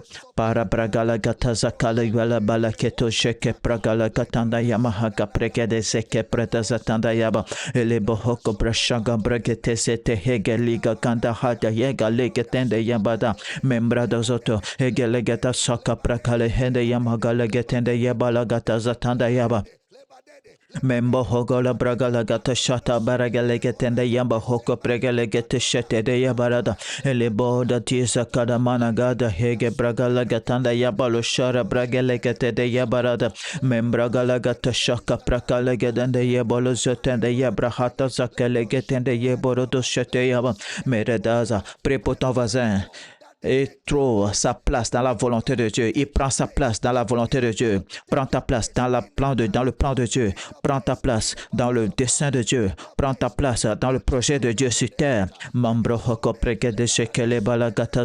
prêchons l'évangile. Nous suscitons les disciples. Nous couvrons la terre avec la bonne odeur de l'amour de Dieu. Nous couvrons la terre avec le bon parfum du Seigneur Jésus-Christ. Nous proclamons le message de sa résurrection, de village en village, de nation en nation, de continent en continent. Nous proclamons l'évangile. Nous sommes des villes situées sur des collines qui ne peuvent pas être cachées. Alors nous prêchons la parole avec hardiesse. Nous prêchons la parole de Dieu avec hardiesse et nous ordonnons que les ossements déchaissés prennent vie. Ossements déchaissés, prenez vie. Nous appelons les hommes de l'Est. Nous appelons les hommes de l'Ouest. Nous appelons les hommes du Sud. Nous appelons les hommes de l'Est. Nous appelons les hommes des champs de moisson. Nous recevons la moisson. Nous déclarons, alors que nous prêchons la parole, le Seigneur marche avec nous et confirme la parole par des signes, des prodiges. Depuis le jour où j'ai entendu parler de cela, je n'ai jamais cessé de prier, de désirer que soyez remplis de la connaissance de la volonté de Dieu en toute sagesse et intelligence spirituelle. Et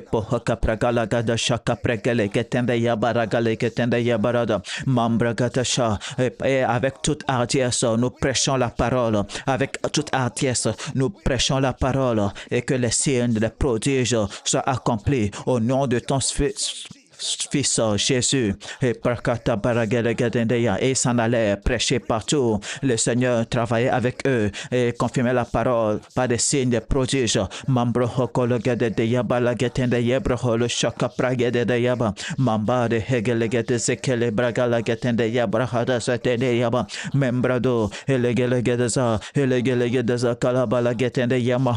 Alors que nous prêchons la parole, nous déclarons que la parole est confirmée par des signes, des prodiges. La parole est confirmée par la démonstration. Et la foi des hommes qui nous écoutent ne repose pas sur la sagesse des hommes, mais sur la puissance de Dieu. Et pour ton voisin, qu'ils aient la hardiesse et prêche la parole avec hardiesse, avec confirmation, par des signes, des prodiges. La Bible nous dit que Jésus, un homme approuvé par Dieu, avec des signes et des prodiges et des miracles que Dieu a opérés parmi vous. Et les bokoto shakalabala que le Saint-Esprit témoigne de la vérité que nous prêchons, et la parole de Dieu qui sort de notre bouche est plus tranchante qu'une épée à deux tranchants, que la parole sorte avec un marteau qui brise le rocher. La parole sort et se répand comme un feu qui consume la paille. La parole sort comme le miel qui guérit l'âme. Paragalagatazaka prekete sekele balagatanda yamado zekebre hegedada yaba mambro golokoto shatadaba. Ouvrez la bouche et priez pour votre voisin. Maho galabalakete shaka predo zendele galegetende yamada yabradedia et kapakata jakalaba. Priez davantage, priez davantage. Mambo hakalegede boshadabra. Priez davantage, priez davantage. Erobrada sekele braganda mahagabalagetende yabrohoda. Priez les uns pour les autres afin que soyez guéris. Et pour tout au long de cette année, nos yeux sont concentrés sur l'objectif. Ils sont concentrés sur la prédication de l'évangile, concentrés sur l'évangélisation, concentrés sur l'avancement du royaume, que nos yeux sont en bonne santé, nos corps sont en bonne lumière.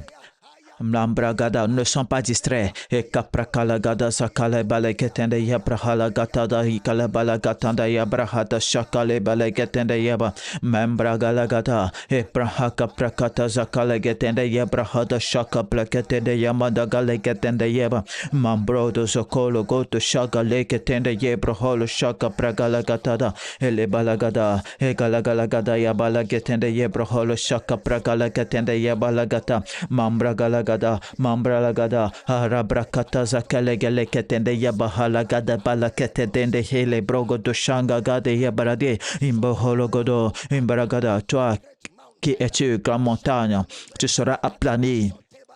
Mombrahakalagata, les obstacles, soyez ôtés, les opposités, soyez assujettis, la résistance soit brisée. Et prakata shagadayaba, la parole de Dieu à l'ipko, la parole de Dieu à l'ipko, elle est glorifiée comme elle est parmi nous, dans toutes les nations, dans tous les continents, dans les cœurs des hommes, dans les villages, dans les villes, dans les hameaux. La parole de Dieu n'est pas reniée, la parole de Dieu n'est pas entravée. Et koprakataza, aprakalagede, imbragologodo, imbragalogada yabalagatanda yabrahala katashaga regelegetende yabrahala shada yaba, mambrada zete yabalagetende yabrahala getende yagologata shara bragalagetende yaba. Poussez davantage.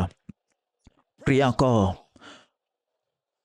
Tout au long de cette année, les pas de ton voisin sont ordonnés, sa vie est ordonnée, sa vie est bien rangée.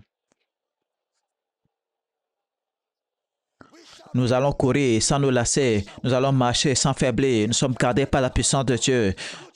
Les jeunes hommes s'évanouira et tombera, mais parce que nous attendons à l'Éternel, nous renouvelons notre force. Nous renouvelons nos forces. Nous prenons notre envol avec des ailes. Nous courons, nous ne sommes pas fatigués. Tout au long de cette année, nous continuons. Nous ne prenons pas notre retraite. Nous sommes embrasés. Nous sommes fortifiés par l'Esprit selon sa puissance glorieuse. En toute pour être pleinement patient et persévérant. Les bohaka pragalagata zakale balagetende yebroholo shara bragalagada ma bragalaketo shaka prakata zatanda yabalaketende yebroholo shara bada membala hagalagada emboholo godo zakala gelegedende yebrahala gatanda yamanda galagetende yebrohodo shoto yabalagede yaba memba hagara bragata shara bragedegede yaba eleba hada.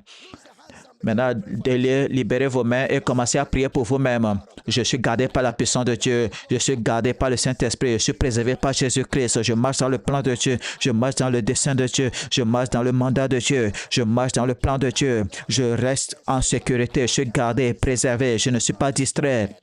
Je prêche l'évangile, je prêche la parole, je suis ferme et inébranlable, je suis toujours abondant dans l'œuvre du Seigneur. Mon travail n'est pas dans les choses vaines, je marche dans la lumière, je n'ai aucune raison de trébucher, je suis gardé par l'Esprit de Dieu, je suis délivré des hommes méchants et déraisonnables, je suis délivré du piège de l'oiseleur, je suis délivré du fléau de la langue, je suis délivré de la méchanceté des hommes, des conspirateurs, et ils ne peuvent pas me résister. Les calculs des méchants sont avortés, rendus inutiles. Je foule aux pieds les serpents, les scorpions et toute la puissance de l'ennemi. Et rien ne pourra me nuire. Mara blakete sekele balagata zakala balagatanda yabrahata zakala getende yabrahata zakele geteya e pohoko prashagala getende yabaragada embragalagada embragada rabragalagada yabalazaka. La prière efficace d'un juste a une grande efficacité. J'aimerais que vous élevez plus haut et plus haut. Priez dans le Saint-Esprit. Élevez-vous davantage comme un édifice. Et prohokala balagada zakala balagetende yaba. Et prohokala gotu shataya baragala getende yaba. Mambragalagata. Tout ce qui n'est pas planté par Dieu autour de notre vie, autour de notre famille, est déraciné, démantelé et renversé. Et prohoka pragalagada zakala balagatanda paragadada. Tu nous as établis sur les nations, les royaumes, pour abattre tout déraciner, pour renverser, pour détruire, pour bâtir et pour planter. Ce jour, tu as fait de nous un instrument de nutrition précis, doté et nous détruisons le royaume des ténèbres, le Dieu de l'enfer. Nous exécutons et nous mettons en œuvre la loi. Parabaragalegete zakala balagatanda ya brahala shaka prekete zekele balagatanda yaba e prakalagata zakala gatanda ya brahala gologoto zekele getende ya brahada satayaba membra gatasha. Prie pour toi davantage.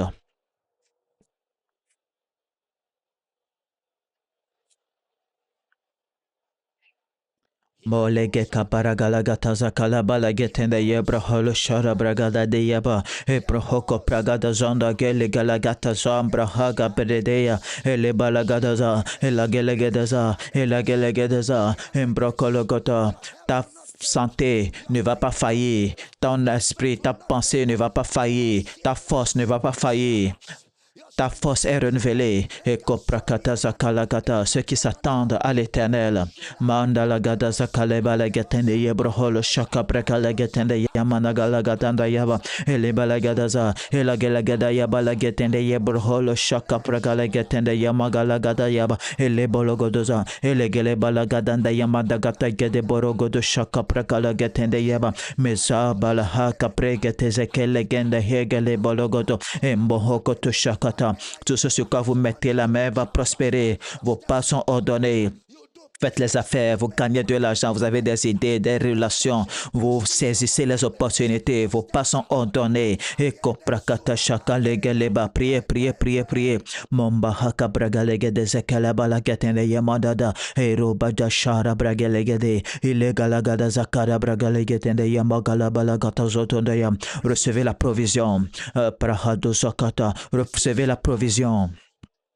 Recevez la provision de l'esprit. Recevez la provision de la sagesse.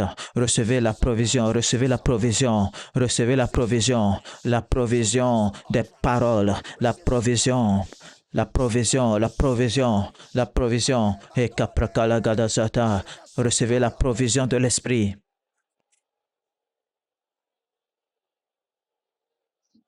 Malagapada, Malagapada, Akaprakalegede Sambra, Akaplegedende Yamakalagatazaga, Elebalagada, Elabalagada, Aprakalagada, Zakalabalagetende Yebroholo Shara, Braga Leketende, Higelebalagata Zaba, Dende Hegelegata Apakatazagalagedende Yebroholo Shata. Voici l'assurance que nous avons. C'est l'assurance que nous avons que ce que nous demandons, selon sa volonté, il nous écoute. Allez-y et remerciez-le. Réjouissez-vous, réjouissez-vous, remerciez-le. Alors que vous voyez les réponses se manifester, réjouissez-vous, remerciez-le. Remerciez-le, nous rendons grâce au Père. Nous rendons grâce au Père. Le Père de tous les esprits, celui qui demande reçoit, celui qui cherche trouve, à celui qui frappe à la porte, on ouvre. Et nous réjouissons ce soir. Aprakata zakalabala getende yabarada, aprakata ekoprakala gadanda yamashaga legeteze de yaba, aprakala balagataza. Merci Seigneur Jésus. C'est accompli au nom de Jésus. Nous recevons des réponses au nom de Jésus. Recevez la provision. Recevez la provision. Recevez la provision. La force, la hardiesse, la faveur, les déclarations. Au nom de Jésus. Recevez la provision. Père, nous te louons.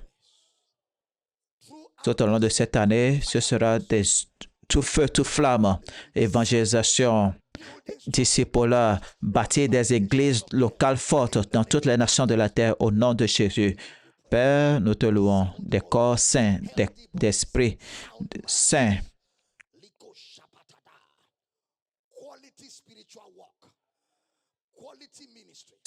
Une œuvre spirituelle de qualité, un ministère de qualité et de l'impact partout au nom de Jésus. Père, nous te louons. Au nom de Jésus, nous prions. Et chaque croyant dit un puissant Amen. Gloire. Wow. C'est comme ça que vous célébrez les réponses à ces prières.